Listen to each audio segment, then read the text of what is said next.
Okay, so I was live, but I wasn't even in the stream yet. Oh no, this is going bad.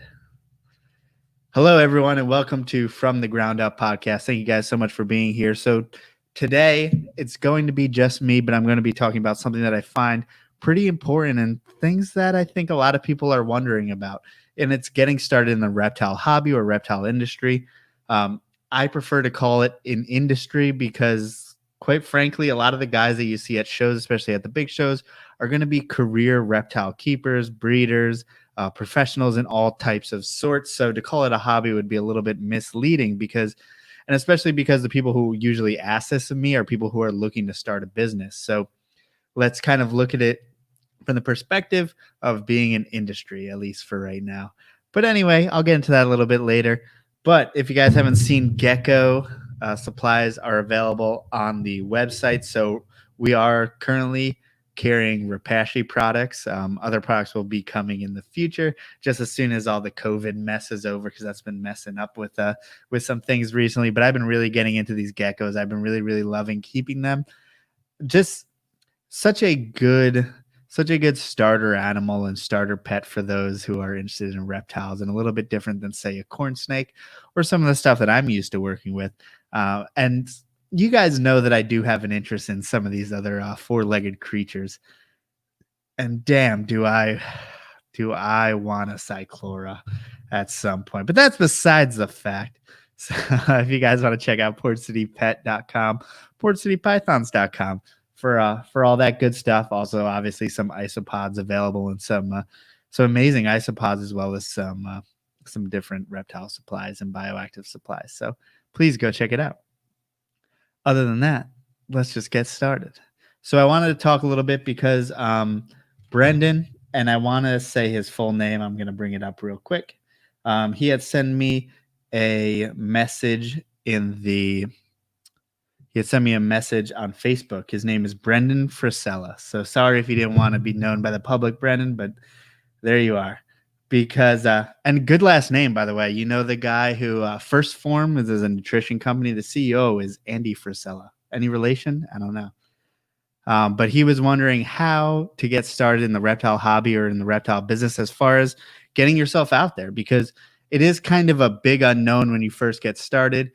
You see a bunch of these people kind of at the top of the heap, and you have no idea how to get there or what it takes to get there. So I want to talk a little bit about at least what I did and then what I would do maybe now, and kind of general attitudes towards starting in the industry or in the hobby. So the biggest thing for me is to go lightly. So when I first started, and keep in mind I was keeping as a kid, you don't need to keep your whole life. And it seems like so many of these people that you see, whether it's on podcasts or videos on Instagram, wherever it is, they're like, hey, I've been keeping reptiles since I was 2 years old. It doesn't have to be like that. You can start whenever you want to. Doesn't matter if you're 20 or if you're 40. There's plenty of people, and we've all seen people who have started in those points, and we've seen people who are rather successful start at those points. So that's a really big thing. Don't be discouraged by the fact that you were not out there catching lizards when you were 5 years old, because quite frankly, it's a lot different now, and it's the reptile community is a lot more visible, and therefore a lot more people are going to get into it. And just because you weren't exposed before, hey, maybe you lived in a city, all of a sudden there's a reptile show and you're exposed to snakes and you love them, and that's cool. So where do you start from there? Well, hopefully you are at that reptile show. I know right now it's pretty tricky because obviously there aren't any reptile shows. So I want to offer some alternatives to that, but I always like to start local, and quite frankly, go to your local shows, keep on going. I have seen the same people throughout the East Coast. I've seen the same people in Maryland, in the White Plains show, at Baltimore show, all over the place. I said Maryland twice. But yeah, so I've seen them all throughout the East Coast, and these people will travel up to 3 hours each show. And quite frankly, I think that that's what it takes as far as to first get your foot in the door, is to go to some vendors, buy from some vendors, talk to some vendors. Don't just go to the show and walk around and go once. Go to the show, talk to as many vendors as possible, especially in the animals that you're interested in. This may be a little bit different depending on what species or what, part of the hobby that you're interested in at the time. But just go in there and try to talk to breeders and listen. Some of them are going to be standoffish. Some of them are going to be really, really cool. So pick the ones that feel right to you, as well as never get kind of, if you go to someone who's a very popular vendor or someone who you really respect, if you get blown off or something like that, do not take anything personally. We see thousands of people, I mean, at a reptile show, potentially hundreds at least, and it can get pretty exhausting, as well as you may catch someone in a bad mood or something like that. So I think that goes for business in general. Even the people I've had disagreements with, I try not to take anything personal and just kind of move on from there, because quite frankly, this industry is very small. You don't want to make any enemies, and you want as many friends as possible, as well as just being generally decent towards people, and you don't want any ill will towards others. So I would keep I would tread lightly, as well as don't take anything personally, because especially if you're coming in as a young person. I know Brennan was he's about my age. He's about 28, which to some of you guys probably sounds old, and to other of you guys probably sounds like a baby. So that's the thing. A lot of the guys that you're going to see in the industry are going to be 30 plus years old easily. So coming in as someone who probably looks younger than 28, even, especially when I was first starting, really, I was 21 or so. And I was going up to people and talking to people. And I think what really meant a lot to some of the vendors that I eventually got in good with was the fact that you're interested in the animals, and don't act like you're an expert on the animals. Ask questions. Just ask this breeder questions. That's all we want to talk about is our animals. So ask them about the animals that they are actually breeding and keeping. Don't be like, oh yeah, my crested gecko does this and does that. Well, yeah, that's nice, but we hear about other people's animals all the time. So I think a really good way to get in with someone is kind of asking them about their species, about what they're interested in, about what they look for in products. I think it's really important to kind of take their perspective into account, and also cater your conversation around what they like to talk about, which makes things a lot easier. And I know that can be very intimidating for some, because quite frankly, I'm an introvert, and I don't drink beers on the podcast because it's good for my health or because I drink beers all the time. It's because without these beers, I would be completely silent. It's very hard for me to talk for an hour, for 2 hours, however long I'm going to talk, without some assistance. And that goes even for interviews and stuff like that, because I'm super introverted. So don't use that as an excuse. You're going to have to eventually get over that. I have anxiety about it as well. You're going to have to kind of put that aside and try to find some way to get over that, because, and I don't feel introverted once I get started talking about people.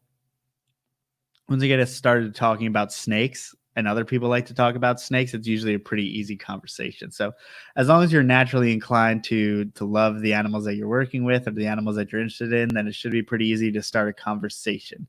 Of course, don't do that when there's about 20 other people at the table kind of begging for that person's attention, and especially if you're not going to buy anything, that may kind of rub off poorly on some folks.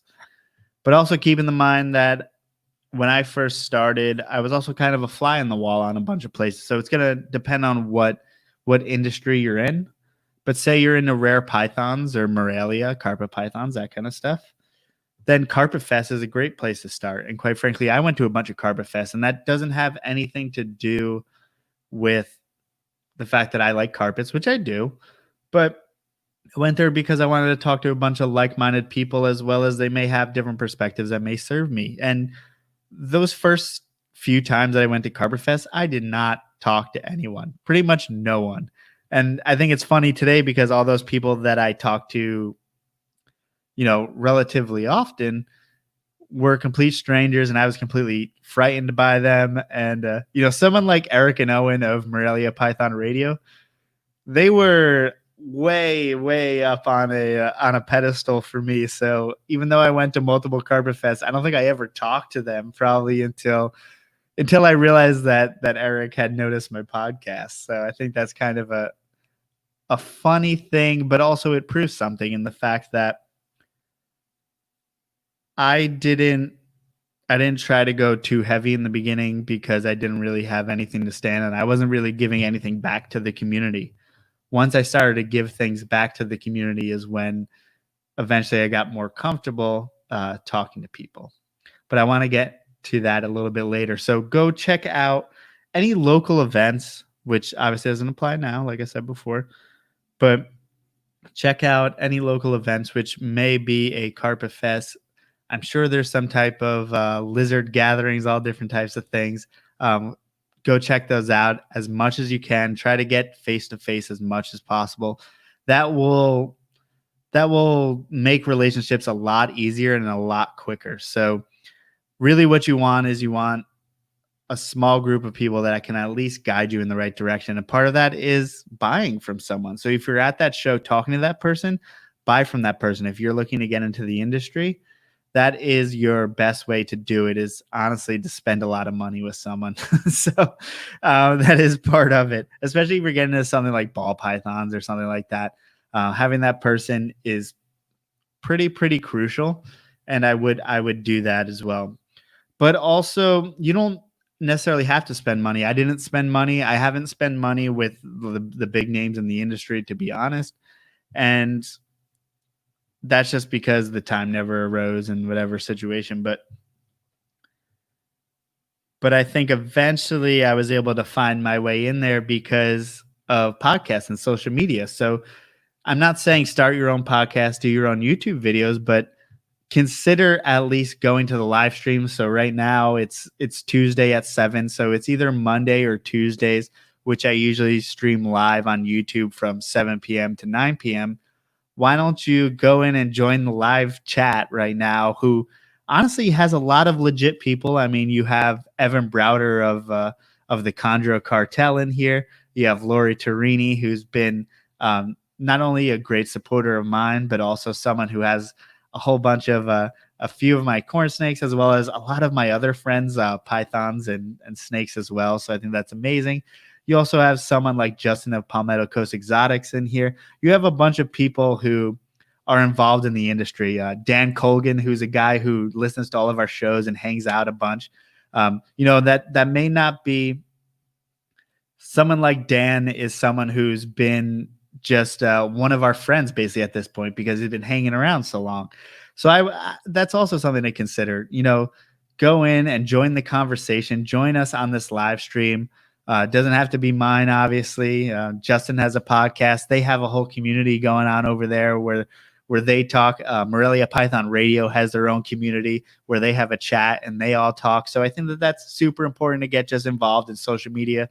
It can be during live streams. It can be in the comments section, anything like that. That's a good start because, quite frankly, from my opinion, there's going to be more legitimate people here on social media, on podcasts, on YouTube than there are going to be in Facebook groups. Facebook groups typically serve those who are looking for answers, so they may ask pretty basic questions, and pretty basic people answer those questions. Let's be honest, there's not going to be very many people here who will be participating in any Facebook groups.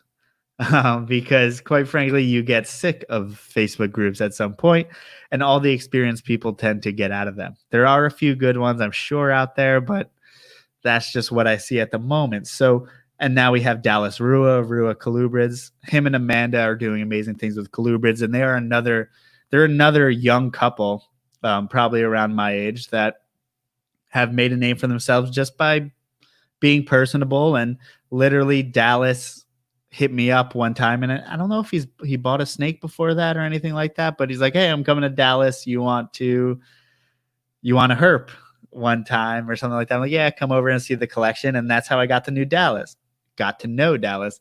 And he knows so many people from all over the place because he did things like that. So that's also someone who is kind of an example of what you can do in just a couple short years. I mean, it's really only been 2 or 3 years. So that's huge. So leverage social media in any way that you can, whether it be DMing someone, most of us answer, to be honest, or messaging someone randomly.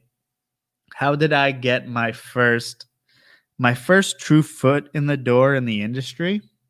Like I said, I was flying on walls, all that. I was a fly on the wall at Carpet Fest and all that stuff. And I would post some things online, and people were just, whatever. Or I go to a show and half of the people blow you off, whatever. It's really not a big deal. Well, I ended up messaging Sean Bradley, who at the time had Ball Ship podcast. He's a ball python breeder. Tinley was coming up, and I decided if I'm going to be serious about this thing, I will go to Tinley no matter what it costs, no matter what I need to do, no matter what I need to sacrifice. I will make it to Tinley Park, Chicago Reptile Show, NERBC Tinley Park. I will make it there no matter what, because that is the pinnacle of my future profession. So that's exactly what I did. And I messaged Sean Bradley and I said, hey, you don't know me, love the podcast, whatever. I know this is weird, but if I go and help you at your table, would you allow me just to be there at Tinley Park? And of course he said, yeah, it's free labor for no money. I wasn't going to ask him for money or anything like that. So he let me in. And not only did that happen, but I also got to learn interactions with customers at Tinley Park. I mean, we're not talking about a local show. I'm talking about Tinley Park, which is the pinnacle of the reptile hobby and reptile industry when it comes to physical reptile shows. So therefore, I was there, and I didn't know an awful lot about ball python morphs, but we sold some ball pythons, and I saw the amount of money that was coming to some of these guys, which was just outrageous to me. Now, if I think about all the costs or whatever, it's not a big deal. But as a 21-year-old who was currently in college, I was going to SUNY Oswego in Oswego, New York, and I had a job at the time where I was fulfilling orders. I was shipping things, as well as being a college student, as well as having a collection of snakes at home. I had also just gotten home from basic training, from Army basic training, probably within the last 3 to 4 months or so. No, just kidding. That was probably a year or so after that. But basically, I was very, very green. I had zero money and zero means to do anything. So I took off from work at 5 o'clock, drove through the night, got to Tinley Park, slept in my car from about 8 to 10 a.m., and then went in to meet Sean, got into the show. And I was planning to sleep in my car at that point, because I would have done anything to make this happen. And I was going to, at the end of the day, I was like, hey guys, I'm going to head out. I'll see you guys later. And then I believe it was Sean was like, hey, what do you do? Where are you staying? I was like, hey, I'm staying in my car. He's like, no, here's the room. And I slept on a chair in the hotel room, because there was beds, and I wasn't going to double up on a bed, and I just slept in the chair. So that was a welcomed upgrade, honestly, than what I was willing to do. So if you're going to do that, just be willing to accept the lowest form of what you ask for. So I asked Sean to vend his table. I didn't ask for him to get me into the show. I didn't ask for him to house me. I didn't ask for any of that stuff. I just said, hey man, can I help you at your table? That's all I did. And all that stuff happened because I was a legitimate help at the table, I hope. I actually tried to contribute. I actually tried to work as hard as possible in order to make myself useful. And I think that's also important. So that's my way that I first got into the actual industry. And that weekend I went to the auction and everything like that. It was a crazy experience, because I went from seeing all these people on YouTube to being right across from, Brian Barczyk's table with all the guys at the time. At the time, he had Animal Bites TV, which he tried to have a bunch of different, basically YouTubers, but different animal people have different types of channels on his own channel. So say there was 5 different animal shows going on for every day of the week. A different person hosted, and a bunch of those people were at that table. Those were all people that I admired and I saw on YouTube. And I was just kind of awestruck at all the people that I met, or just that I saw, not even necessarily met, but that I saw at that show. And it was kind of crazy. But I wouldn't say that anyone cared about me at that show or remembered me from that show, but it was my first introduction to the whole legitimate professional reptile world. And it was amazing. And I implore all of you to try to get that opportunity to do, especially if you're super young and you are looking to get this into this as a profession in which it's super hard to make money in this industry. I'm going to be honest. Not only is it hard to make money, but it's even harder to do it the right way and how you're supposed to do it and come out with a clear conscience at the end of it. So I want to keep that also in mind. And Designer Exotics April, also another person, also just a great friend in the reptile hobby, as well as all the other people that I named, and just someone who's always there. And she said, "Mistake is doing it thinking you're going to make amazing profits," and that's 100% true. That's true, like a million times over. So if you think this is going to happen quick, or you think it's going to happen in tenfold, I mean, you're going to have so much money you don't know what to do with. I mean, you can do so many other things. You can create any other business, but the same amount of money in it and make just as much, if not probably much more money than you would. So, say if you took all that investment that you put in ball python morphs, if you put $50,000 in, yeah, you can make it back in 3 years, or you could have put that $50,000 into making some online retail store, and you would have probably made more money. So if you're trying to make money, not really that. If you're trying to work with animals and make money, then you can do so. It just takes a really, really long time. That being said, getting into the industry, where did I go? Sorry guys, I got to take swigs of beer to keep the conversation going. And April mentioned she's 6 years in and she's just hitting even, and I'm 7 years in. And the only reason why I broke even so early, which was honestly within 2 to 3 years, is because I work in corn snakes. That's a lot easier to make that money back. And I started in a mature market in which when I buy a snake for a certain price, it doesn't become half price the next year. It stays the same price. So I've been selling my snakes for the same price every single year since I've been breeding. So that's also something to think about when you're talking about there are different industries and there are different lanes to this. Sorry, not industry, but there's different niches, whether you're going to be working in corn snakes, ball pythons, snake in general, reptiles in general, amphibians in general. There's all different ways to do this in this game, but whatever you're into. And quite frankly, my investment was much smaller because I'm also in corn snakes. And I always knew that in order to make really good money, I'd probably have to breed 10,000 of these things. And that's never going to happen. So that's my perspective on the animal front. But getting into the industry, I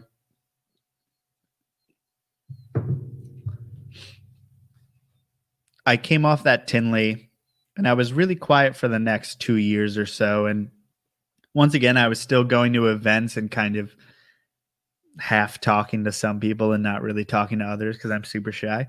And then eventually I just decided, hey, let's take this serious. And I started the podcast and I started the YouTube channel. And quite frankly, that is when everything changed. That's when everything flipped upside down. If you have the courage to do something like that, I suggest it, but please have the knowledge to back it up. So I started it when I was 3 or 4 years into doing it very, very seriously. But I had also kept snakes well before that as a kid. But still, I still probably didn't have as much knowledge as I'd be comfortable with today. But sometimes you got to go for it. I think podcast is a good format because you get to ask the questions and you get other people who are the experts to answer it. So YouTube was kind of tricky at first. I did videos every single day and it worked.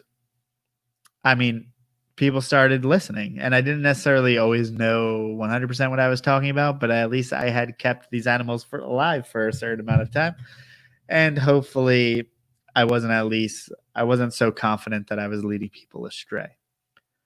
But For podcasts, all you got to do is ask someone about what they're working with and what they're doing, and I think that's a really good way to get started in the industry. And you've seen so many people do that now. I mean, look at Dylan of Animals at Home. I think he's a big success story in that realm.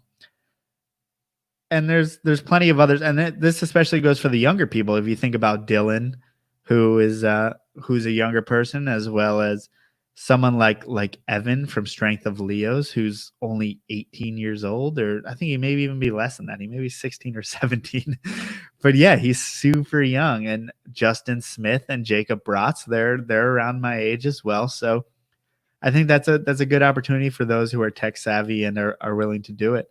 And you don't have to be extroverted. You just got to be willing to put yourself out there. So I think that's a great way. And not only did I use the podcast to get my name out there, but I used it to invite a bunch of people on the podcast and meet people from the industry. So every single guest that I've had on is just someone from the industry that I'm meeting. So keep that in mind, that if you start a podcast or something like this, you could literally have chats with an industry professional every single week, which is really, really valuable. And you meet a lot of people through that. And I've been very, very lucky with the people I've met through this podcast, as well as I have certainly opened myself up to different opportunities, and I have opened, and just to be straightforward, I have opened just as many doors for those people as they have me. So not only was I meeting people and I wasn't doing it for selfish reasons, I was trying as much as I could to build them up, in the meantime. So that's also something to keep in mind, because the more you put into the industry, the more you give back to the industry, the more you just put positivity into the industry, the more you tend to get back. So try to do good things for the industry. Try to put out content. Try to get new people interested. When people reach out to you, try to harbor their enthusiasm instead of damper it, which is why we don't really mess around with Facebook groups that much, because it's so negative most of the time. There's so many negative aspects of it, and it's much better to just reach out to someone directly and talk to your friends that you like and all that. And friends is a giant part of why we stay in this hobby. So you start in this hobby because you're interested in the animals. And what I see is that even the people who are interested in the animals, they may stick around for a little bit. They may keep animals. They may go a little bit underground. But the people who really stay and really stay on top of being in the industry and stuff like that is, not only are they interested in the animals, but they also have a bunch of friends around them. So I think someone like James Lewis and April and Carly Jones and Ryan Cox, we have a group of people that have formed together basically from podcasts. And it's because, and Justin, the first time I met Justin Smith of the Herpeticulture podcast and Herpeticulture magazine, first time I met him he was in my chat when I first began my podcast. So that's how we got connected. That's how most of the people that I just mentioned, we got connected through the podcast. So always feel free to join, like I said before, things like live streams and stuff like that. And I have someone in the chat right now. Brian Gundy is the guy who really got so many of us. And I've seen even people in the comments right now say, "Hey, Brian, you're the one of the first YouTube videos I saw, and you really got me started in reptiles." And that goes for me as well. And he is here in the chat. And it's like, if I would have seen that in probably 2011, I would have probably fainted. So, so Brian, that's how much I look up to you, and I still look up to you, and I thank you for putting out those videos to get me started. And that's how you build respect. Is Brian gave back to the hobby. Not only is he a knowledgeable keeper who's been doing it for a long time, whereas he said, "Are you saying that I'm old?" Well, that's sometimes experience for a young person like me. Experience or being old is very important, because I don't want to make the same mistakes that Brian has made in his past. I don't want to make the same mistakes that people were making in the 80s, people keeping snakes and stuff like that. we want to keep on moving forward, and doing that is part of doing that is learning from the generations that came before you. So that's why it's so important to get all this information out there, because hopefully you don't have to come on too strong and seem like a real butthole and ruin your reputation in the industry. And that's hopefully what I'm getting across to you today. But yeah, it's important. It's important to seek out those mentors also. So like I said, Brian Gundy was one of those mentors for me, and most of my mentors have been honestly just off of YouTube, and I think that that's why I started a YouTube channel, is because I learned so much of my information from YouTube. You know, you had people like Brian Barczyk, you had people like Brian Gundy, you had people like Henry. Oh, how do you say his last name? Is it Purin? I don't know. It's French. I'm sorry, Henry, but I don't know if he's in the hobby anymore. But I used to love his channel. Not only did he have a ball pythons, but he had some rare pythons, olive pythons, stuff like that. Really, really awesome channel. I love just the look of the videos at that time. We're talking probably like 2008 to 2012 or so. And it wasn't all today is all trying to stay excited. It's all edited, stuff like that. Back then it was literally just point the camera, no editing. You just talk, you talk really slow, all this stuff. It was amazing. And I really, really loved that. And I really, really grew up on just having that experiences. And it was a raw feeling of what these guys felt, because they were out there, they were looking at clutches, separating clutches and stuff like that, mostly unedited. And I obviously can't put out videos like that now, but I really, really loved that time period. And that's what really raised me up finding into wanting this to be much, much more of my life. So yeah. And Justin of Palmetto Coast Exotic said the biggest piece of advice I'd give would be not to take yourself too seriously. And that's true. And I think a lot of people get caught as far as taking things seriously. You take things personally. That's also kind of what we had said before. And something that I have done really, really bad is I have in the past gotten upset at people, or gotten mad, or taken things way, way too personally, or thought that this thing was way more serious than it had to be. And you really, really got to be resilient and let things roll off you, or else you tend to regret them in the future. And that's exactly most of my actions that I made in jest like that. When someone made me upset or made me mad or something like that, I actually regretted later. So that's hindsight that I can use to not do that ever again. I think that's why I tread a lot more lightly than I have in the past. That doesn't mean that some of the people in the past haven't done wrong, but it means that I feel better for it. And Ben Wayne said, animals first, relationships second, profit third. And that is also super important. So I obviously I never said animals first here, because quite frankly, I hope that's already your mindset. That's what everyone says when you talk about getting into breeding or getting into the reptile business. Everyone take the animals first and do everything for the animals first. I get it. Yeah, that should be, no matter what, that should be what you're doing. And relationship second is 100% true, because like I said, I've built so many valuable relationships through this hobby. And profits third. Quite frankly, a lot of us never turn a profit. So I think that's so that's good or bad. So don't let that get you out of the hobby if you're interested in it just for, I guess, legitimate reasons. I guess the other things are legitimate reasons too, but huh.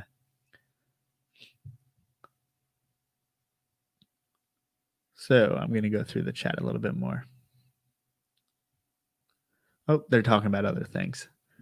So talking about getting into breeding for the first time, or getting into starting breeding products. I think a lot of people have covered this kind of stuff, but for me, it's always females first. And it's gonna depend on what species or what niche of the hobby you're working on. So females first, you don't, especially if males say take 2 years and females take 3 years to breed, and I'm using core snakes as an example, then you're going to want to get all your females 1 year, and then a year later, just get a bunch of males. And then there you go. You start your breeding projects. As far as corns go and breeding projects, none of the morphs really matter. Pick what you think is good looking, whatever. In ball pythons, that may matter 1,000,000%. And why does that matter? It's because there's different people spearheading this project. So the people who created the project are often the people who are setting the prices for the project. So if you're having, Joe Blow from wherever, and they got a new morph and they're selling it for $30,000, if you buy that $30,000 morph, you are depending on that guy to do everything responsibly, to stay in the hobby the whole time, and to make sure that this project moves forward. And that is not always the case. If you see someone like Justin Kabelka come out with a project, you can be sure that that guy is going to manage that project correctly, right? A lot of the other people, you got to do your due diligence, especially if you've never heard of them, especially if it's not one of those like top 5 guys in the industry, kind of things like that. Because quite frankly, those projects can tank in just a couple years and you can lose all of your money. That's why, honestly, I don't really mess with ball python morphs or anything that costs too much money, because I'm looking to breed animals. I'm not looking to gamble my money. But that's just me. And I'm also looking for assets that don't depreciate over time. So whenever you're making an investment in life, probably the number one rule is never to invest in something that depreciates. And that goes for, say, your car.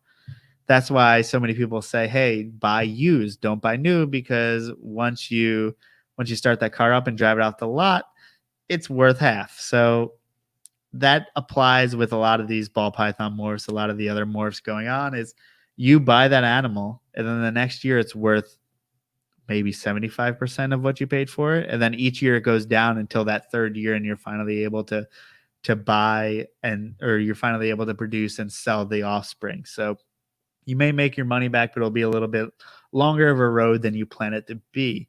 So that's not, in my opinion, not the best investment. You can make a business out of it, understood, 100%.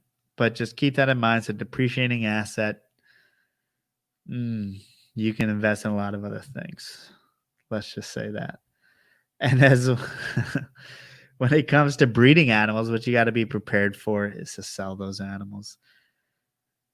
So your breeding stock needs to be something, or at least I look for something that catches the eye visually, because those will always sell. A pied ball python will always sell. An albino ball python will always sell.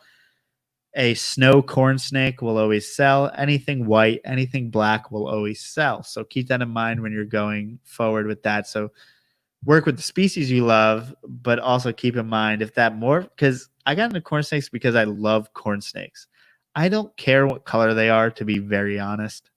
I like my corn snakes red, orange, black, whatever. White makes no difference to me. It makes zero difference. I'm just worried about the behavior of the animals. So if I can produce a bunch of white corn snakes and people like those a lot more, I should probably produce more of those and more of the things that I could be whatever about. If it was up to me, I'd have a bunch of stuff that probably no one wants to buy, or I'd have just a bunch of normal corn snakes. So I would keep a little bit in mind of what the public wants. And I know that no one ever says that, but hey, there you go. No one also tells you not to invest in depreciating assets, but hey, here we are. And these are all my opinions. But even things like palmetto, I got into pretty early because I wanted to make a big investment. But I really, really love the way the palmetto looks. I think that palmetto is the best looking morph of pretty much anything. It's right on par with the cow retic, and people like those animals for the same reason. I think the corn is even more colorful. So I really, really love that project just for the way it looks. And I think it's going to sell forever and ever. It doesn't matter if I like it or not. People are going to like it, and that's also important. So that's a little bit to keep in mind, as well as you've got to get your name out there. That goes along with all the other stuff I said before, as well as getting all your social media on point. How do you get your social media on point? It needs to exist. During the outbreak, during this whole COVID thing, I think the first thing that's become the most apparent in the reptile industry is the fact that a lot of the older guys or the guys that depend on show sales are absolutely struggling. And guess what? The guys who have an online base, they have a website, they use Morph Market, they use any of the online resources, they are doing amazing right now. Listen, this is one of the best markets to be a seller online that I have 100% that I have ever seen in my 7 years of selling. And that's nothing, by the way, guys. 7 years is nothing, obviously. I'm not trying to say that's anything. So even in that short amount of time, this is probably the best reptile market I've seen for online sales. So you've got to prepare for the future. I mean, I don't expect reptile shows to shut down anytime soon. That's not happening. They'll come back right after this epidemic. I'm 100% sure. But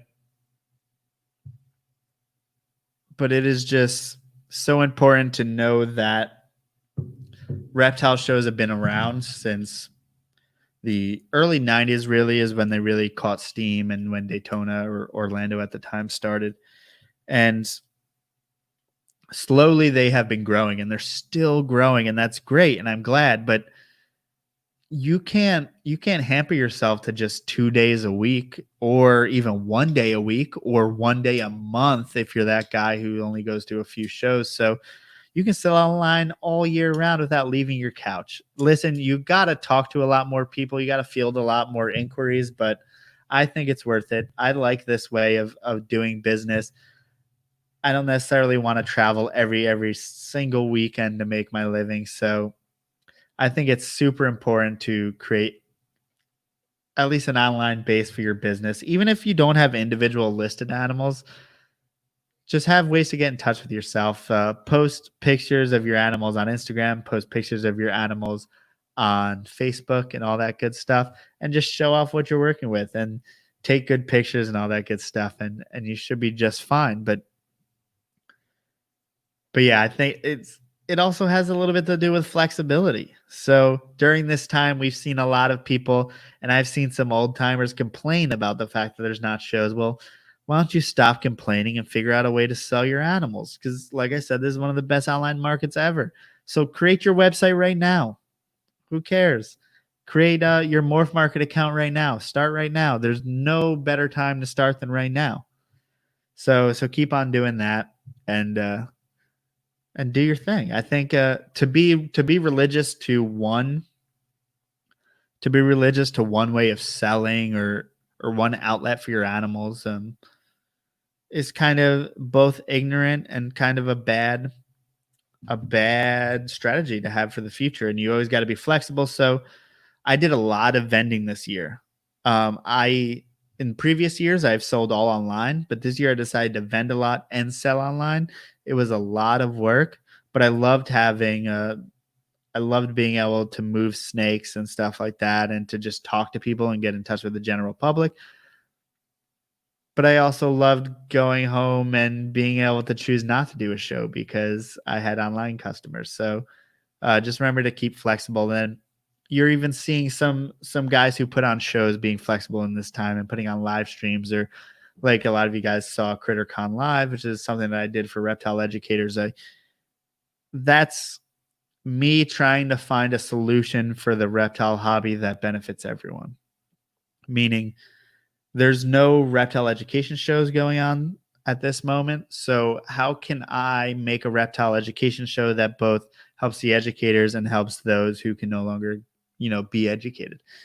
So that was how I tackled that problem with an online virtual reptile education show. So how can you do that within your industry? How can you do that within your small niche? How can you make sure that you're taking advantage of the fact that everyone's home right now and people are going to be online, and people are still looking to buy things, let's be honest. So I think one of the biggest aspects is being flexible. And this is all business talk, and I'm sorry for being so business focused and stuff like that on this show. But I think it's something that people should hear.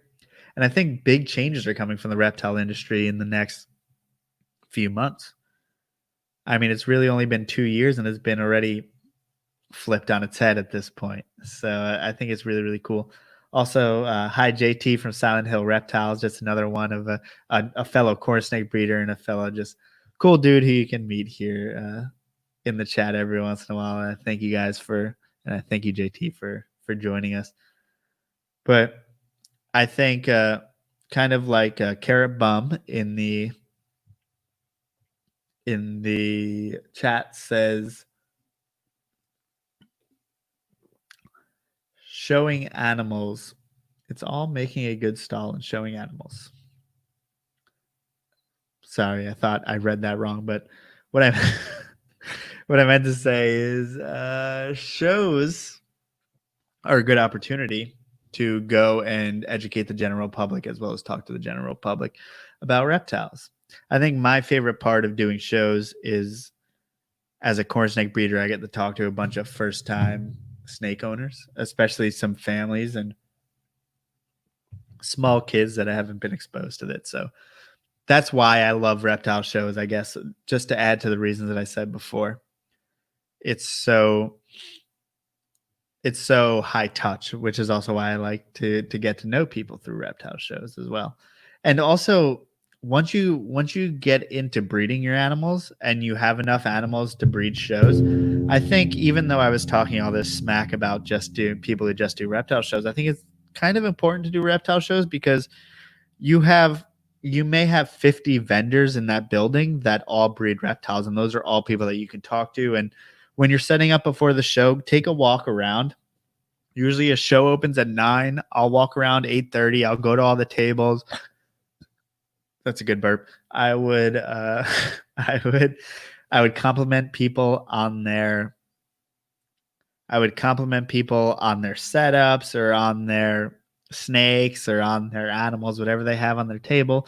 Start a little small talk and just because I want to talk about animals and because I'm sure they're cool people because they're fellow reptile people. So I'm sure we're into the same thing and therefore we can be friends. So try to be friendly across your reptile shows. Now there's gonna be scum buckets and I don't know. You can choose to ignore those guys. But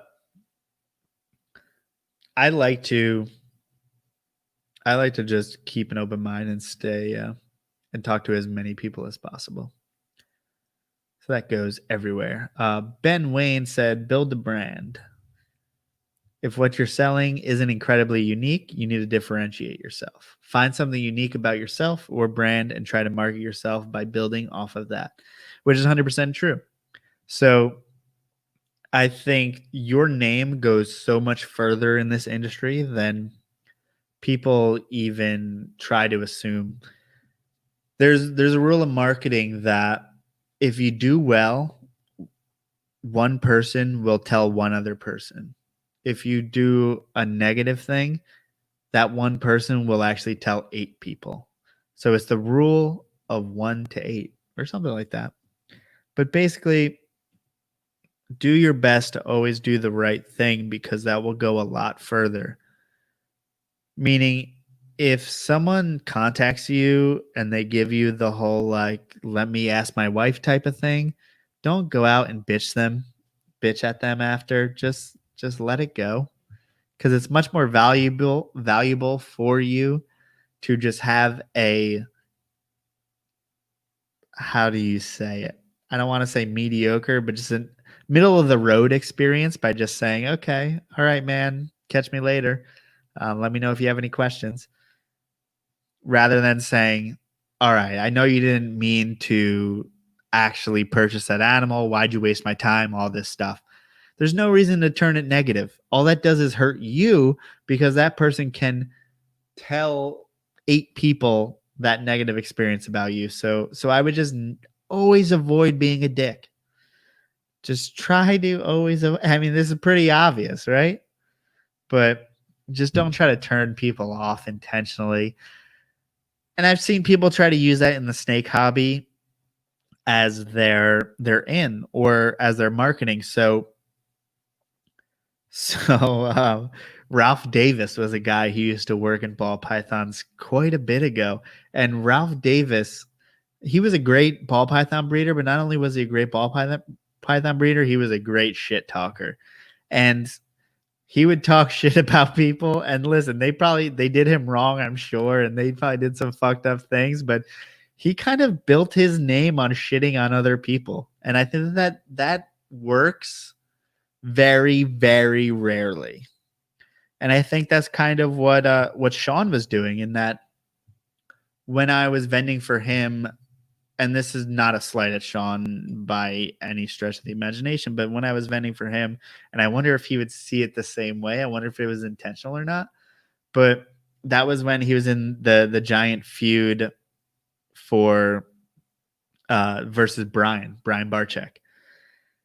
And it was kind of weird being as a new person in the hobby and someone who respected Brian and someone who respected Sean to have this feud going on. And I don't know. I just tried to, also, this comes back to being a fly on the wall again. I just tried to chill out. I wasn't gonna do anything, but I think was Sean trying to go heel for, and heel meaning like being the bad guy to get some marketing behind him because he had seen that Ralph Davis had done it in the past. I think that's completely possible because I know that Sean's not a bad guy, and he was, and he got a lot of attention for that whole thing going on. So who knows? Was it great marketing, or was he actually pissed? I don't know. But it worked. But I wouldn't do that shit. I wouldn't play with that. I wouldn't play with that fire. That's bad juju. I do not want anything to do with that. But yeah. It's I'm so lucky to have been in contact with so many characters in this whole thing, and we're all just people who are trying to make a living on doing what we love, which is working with animals. And people have done that so many different ways, and it's so fun to look back on all the different things, like, like Ralph Davis and that situation with Sean around that time period, because those are moments in like herp history.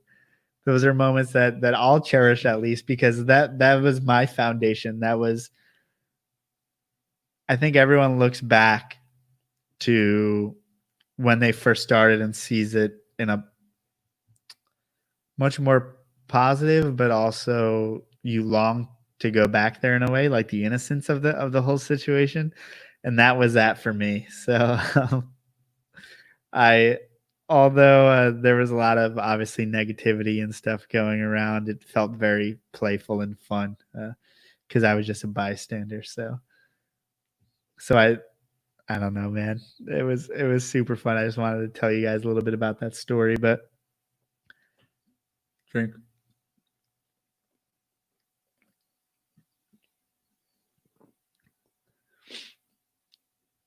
But yeah, I wouldn't burn any bridges or do anything weird like that. And Brian Gundy, who can speak for all of us, says, I learned a long time ago, don't burn any bridges.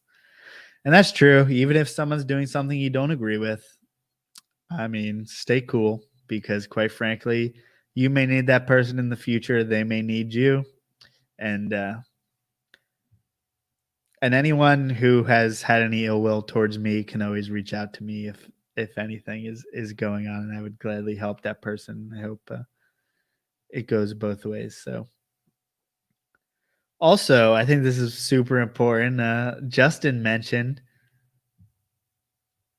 about tire kickers. It's the fact that if you're going to buy an animal, just fucking buy the animal and buy it full price. That's what I always done. If I had bought reptiles off anyone, I probably paid you full price. Um,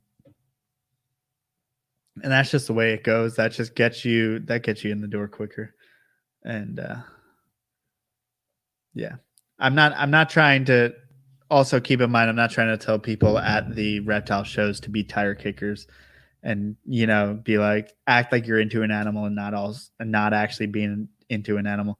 Don't ask about an animal unless you legitimately don't know about the animal and you want to learn, or you're not ready to buy that animal on the spot. Honestly, most of the animals that I've bought have been hey, blah blah blah, here's my money type of thing, because I knew the person beforehand, or I knew the project beforehand. Wind Serpents asked, did I pay for the StreamYard subscription? Yes, I did. Yeah, so you no longer see the StreamYard logos in the side. So thank you, Laura, for noticing that. And but yeah. Oh, Mike Kosicki's in the chat. Another guy who I have gotten I've gotten a few snakes off of, and that's just from being friends. So that's really when you get to a certain point, it's great that you have friends that are good enough to where you have projects and they have projects, and you can trade snakes, or you can trade projects, or you can give them snakes at a great price, or they can give you snakes at a great price. That's really the benefit of all this relationship stuff, because I would never have Eastern Black King snakes without Mike Kosicki. And I have a leucistic Texas rat snake because of Mike Kosicki, and he has a reverse Okati, which I think is grown up rather nicely. So yeah, and that's just because we have a general appreciation for the same type of species, and that is super super super important. I don't know. This is at the end. It all turned to rambling. I don't know what's going on. It's way too hot in here. It's like finally turning summer here in Philly, and it's like 80 degrees, which means it's like 75 in here, and I'm way too cheap to turn on the heat or the the AC. And also, I keep reptiles, so the more heat the better. But I'm getting a little toasty in here. Oh man, I wish I was able to say your name. I'm gonna try. Siddharth Nimalagaga. Oh fuck me. Uh, Nimalagada. Nimalagada. To be honest, your podcast with Casey Cannon inspired me to buy a Brettles from Casey. Well, that is awesome. And Brettles pythons are amazing animals, and a really, really unique carpet python. I guess can we call that a carpet python? I don't know. Everyone weigh in. But and Casey's a good dude, and I'm glad you bought a Brettles from him. There's obviously so many of our friends who produce amazing Brettles pythons. Someone like Austin Warwick, Casey Cannon, Nick Mutton, Owen McIntyre. There's so many people who have amazing Brettles pythons. So that's really a great project to get into, and not just as a project, but just amazing species. Justin from Palmetto Coast Exotics. Joe's podcast inspired me to start THP. Thanks, man. And I'm really glad that you were here from the beginning, because you were truly here from the very, very, very beginning. Palmetto Coast Exotics was one of the first true listeners that we ever did have on here. So I really, really appreciate that. Not only that, but like, Justin's one of the harder working, more badass, actually does what he says he's going to do type of people in this hobby, in which Justin started the podcast. He started a second podcast. He started a second and a half. Can we call Snakes and Stogies? Is that that's a 0.5, because he won't upload it as an actual podcast, even though I've been trying to get him to. And not only he's done that, he started the Herpetoculture magazine, and he's done so many things in this hobby in such a short amount of time. He's really also a recipe for someone who came from just watching me, who's just a random dude talking about snakes in his bedroom, to actually doing things.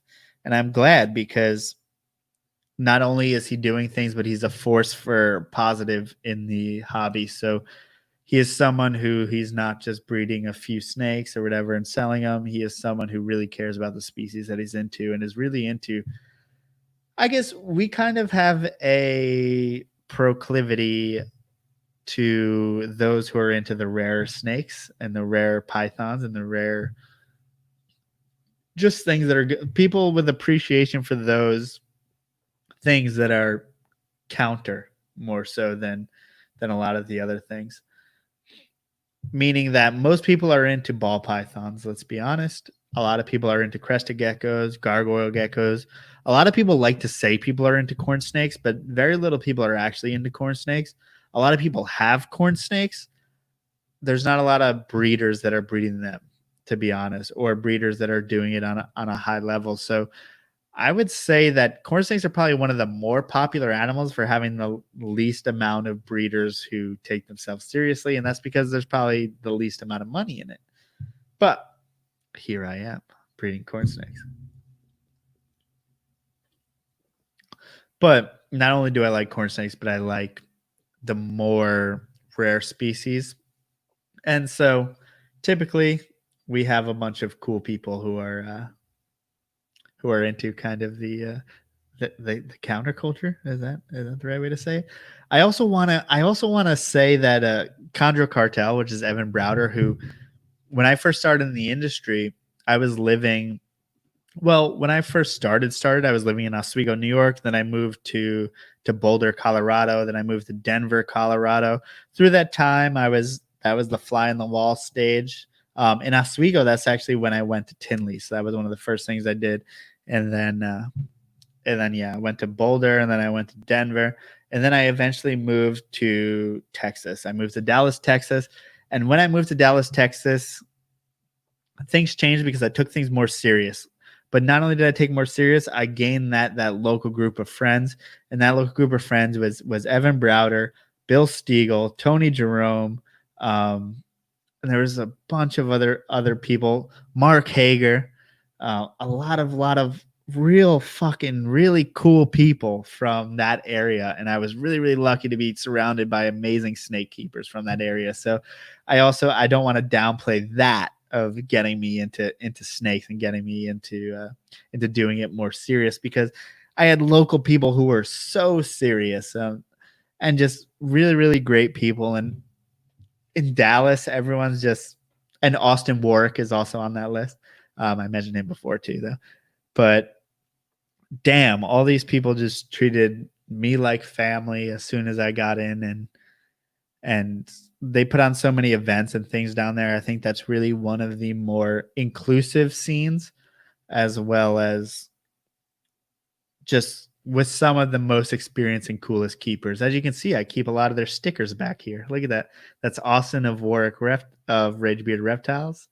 And there is Tony Jerome's sticker from Selective Scale. So there's also S&J. Ian Bissell was one of the people that I met at some of the first Carpet Fest that I went to. And just all these amazing people that I've met who have really become great friends.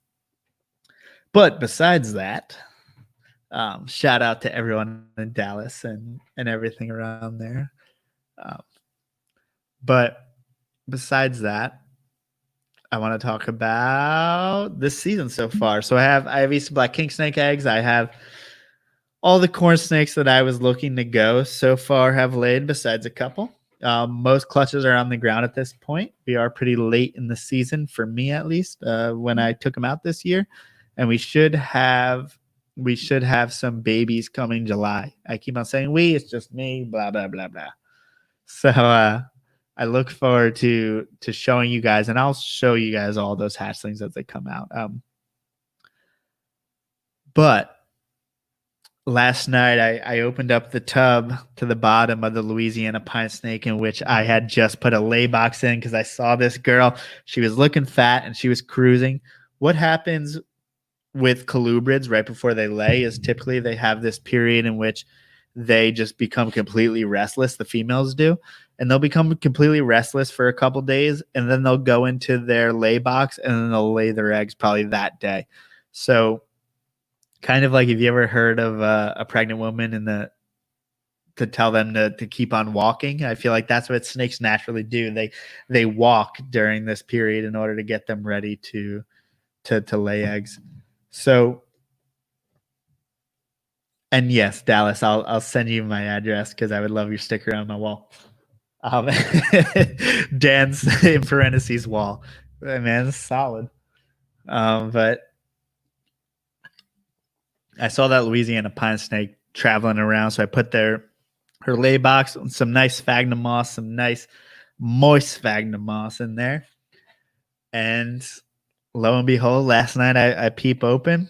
We have one egg out, and what's funny is that this female, she didn't use the egg box. She may have been a little bit too big, to be honest. I wonder if that's my doing or her doing, but she had just her 1/3, the back third of her body in the box, and then the rest was in her hide. So she had the black PVC hide on the hotspot, and then a lay box in the front of the tub. And this is a 71 quart tub, so the whole thing's basically a hide at this point because I have a giant PVC hide, I have a big lay box, and she has her tail, her back third in the hide or in the lay box, and then the front 2/3 of her body is in the hide box. And she laid eggs like that. I don't know. And Brian asked if I keep their water bowls in there during lay. So for all the corn snakes, I do.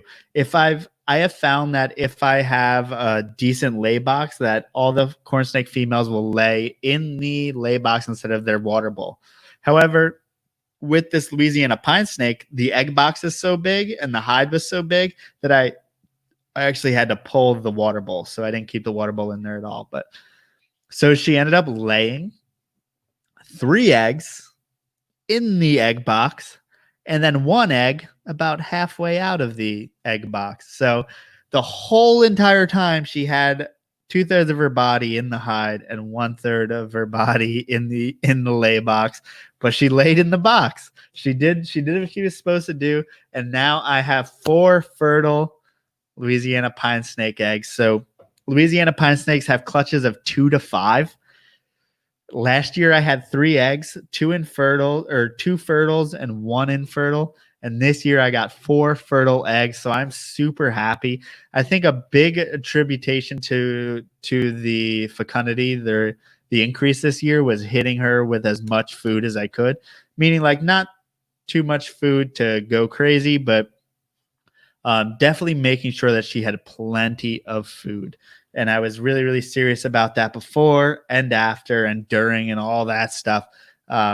Rats for that girl. So I'm super, super excited to have this amazing clutch for Louisiana pine snake eggs, which is, I mean, I really, really can't ask for more. So Brian Gundy asked, will you double clutch her? And that goes for all of my other colubrids. The only colubrid that I'm focusing on double clutching this year is the Mexican black king snake, because I had a whole thing with that. I thought it was a male. They were eating each other, all this stuff. She laid eggs. She's still big. I'll give her another shot. Everyone else, no one else is going for a double clutch. I've never heard of Louisiana pine snakes doing a double clutch. The reason why Louisiana pine snakes are the rarest snake in North America and are federally enlisted endangered species is the fact that their fecundity is so low, which means that they reproduce at a really, really low rate. Like I said, clutch sizes are only 2 to 5. And even after that, I mean, the eggs are so big. The eggs average about 5 inches long and about 2 inches wide. So if you think about that animal having 4 inches is actually taking over, almost 2 feet of that animal's body. And Louisiana pine snakes only get to 4 to 5 feet. The record Louisiana pine snake is only 5.8 feet. So that's actually a pretty small animal. So mine's probably more about 4 feet. So say she had 4 eggs taking up about at least 20 inches of her body. That's a lot. So after she laid eggs, she doesn't look the best. And I don't think I've seen any of them, or I haven't heard of any of them double clutching, so I won't push it. And it's weird because you say like 4 eggs, oh, she should be good to go. But those eggs are so big that, yeah, I don't want to test it. Also, keep in mind those babies come out eating small adult mice. So that's part of why they're endangered, is because they have so little babies. But also part of why some of them survive is because they come out ready to eat pocket gophers. come out ready to eat rodents. So you see a lot of your colubrids come out, especially things like corn snakes. They come out so small. You're talking about something that's under 5 grams. And these things are not eating rodents. They're probably eating lizards or skinks in the wild, toads, all that kind of stuff.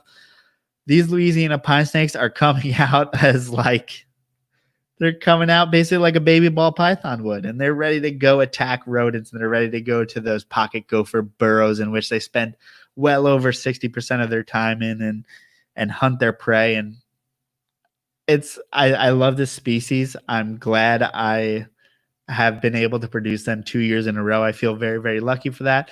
And I feel lucky for being more successful this year than I was last year from the same female. And I hope that she can keep on doing it. And I hope to keep back as many animals as possible so that I can keep on breeding this amazing species, because quite frankly, I love working with the species and they're so easy. They all eat, everything's good. You know, I love working with the Louisiana pine snake, and I can't wait until those babies hatch. So gestation period is typically only like 3 weeks or so. So that's the time the eggs are in the female, then they're laid. And incubation will probably take up to 60 days. So I will be waiting 60 long days for those babies to come out, but I am so super, super excited for that. And yeah, man, Louisiana pine snakes. Louisiana pine snakes and Eastern black king snakes 2 years in a row, and I'm pretty happy about that. So as that goes, it's been over an hour, and I said that I was going to keep these to an hour. I think it may be a thing where I keep when I have former guests on, some friends on, maybe I'll go over 2 hours. If I have new guests on or I'm just doing it myself, maybe I'll stay an hour. Plus, I really have to pee. I would stay here longer, but I have to pee. That is just the truth of the matter. If you guys would stick around while I pee, I will go a little bit longer. But or actually, let me just do that.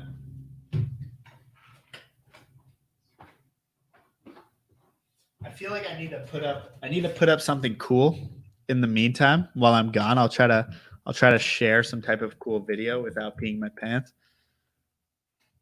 Let's see if we can find the Louisiana pine snake video.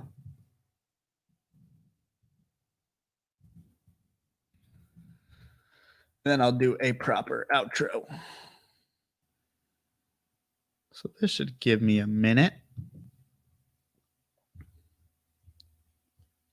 Share screen. See, this is why you can't do episodes by yourself. Let me know if you guys can actually hear that. If we didn't show it to you, you'd probably never see it, or its distinct yellow and brown splotched scales. It's one of the rarest snakes in North America. The Louisiana pine snake can grow up to 6 feet long. It's not poisonous, it's a constrictor. It wraps its prey and suffocates them. Its known habitat is estimated to be less than 200 square miles in the longleaf pine forests on the Louisiana-Texas border, a habitat that is only 3% of its once massive size. It's almost impossible to spot in the wild because the snake spends its time below ground, moving through the tunnels of its rodent prey. But when it pokes its head above ground, its habitat is in steady decline. Fewer trees mean fewer rodents burrowing beneath, and that means fewer pine snakes. And with encroaching human development, the ever-present threat of being crushed under road traffic looms. This is Louisiana pine snake.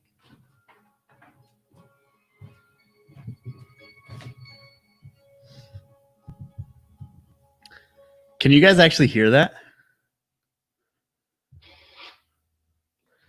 I'm just curious because I've never actually tried to play video over the live stream before. But so yeah, Louisiana pine snake. I'm glad to be working with them. I've had them for over 5 years now, so I just feel lucky to be able to work with them.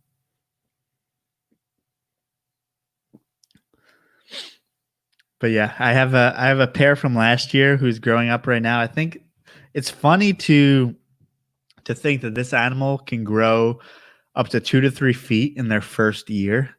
and they only get up to 4 to 5 feet. So it's like they do all of their growing within in the egg, and then for that first year, because and then they slow down, and it's amazing. Brian Gundy asks, "Have you caught any in the wild?" So no, I haven't. I haven't even gone. I've been in that area, but honestly, what I was hoping to find more so than that, because honestly, I think that that would be a super super long shot, because just like finding even a northern pine here, if you go to New Jersey, it's hard to find a northern pine because they are in the burrows all the time. Same with the Louisiana pine snake, but I was hoping to find Slowinskii or Pantherophis slowinskii, Slowinski's corn snake, which is within kind of the same region of that, which is funny because independently, I love those two species of snakes, and I didn't know that they had anything to do with each other, but they have all to do with each other in a way, because they do have overlap in many ways. But yeah, I've definitely never seen one in the wild. I wish I could. I would love to get connected with some type of biologist who happens to be doing a study on those. I would love to do a video. Hit me up, please, please, please. I would love to. I mean, that would be a dream. Not only, I would say bucket list, at least in the United States, that I think is attainable. Corn snake in the Pine Barrens. I could definitely do that. Louisiana pine snake and Slowinski's corn snake in Kisatchie, or just somewhere between East Texas and Louisiana, that type of area. If I could see a Kisatchie's corn, or Slowinski or Slowinski's corn snake, or a Louisiana pine snake, that would make my life. So, any of my biologist pals out there, feel free to invite me. Thank you. Other than that, I think some people are asking.